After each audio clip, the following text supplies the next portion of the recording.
আপনাদের সবার কী অবস্থা? তো আমরা বলছি আমাদের নেক্সট ভিডিওতে কীভাবে আমরা মুরগির ঠোঁট সেঁকা দিই ওইটা দেখাবো। এটা হচ্ছে আমাদের ফায়ার মেশিন। এই যে দেখেন, এই যে এটাতে এখন আমরা আগুন ধরাবো।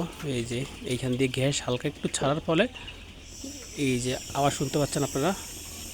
এখানে এখন স্লাইড দিয়ে আগুন ধরাবো। সো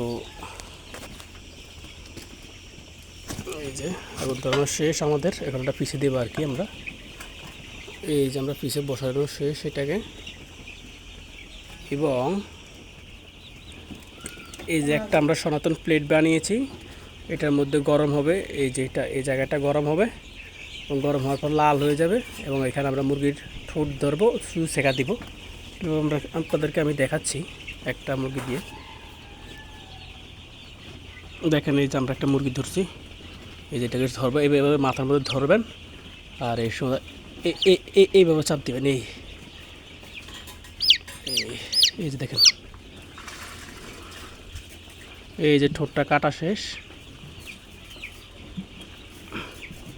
এই ঠোঁটটা কাটা শেষ আমাদের এখন। এই দেখুন কি সুন্দরভাবে হয়ে গেছে।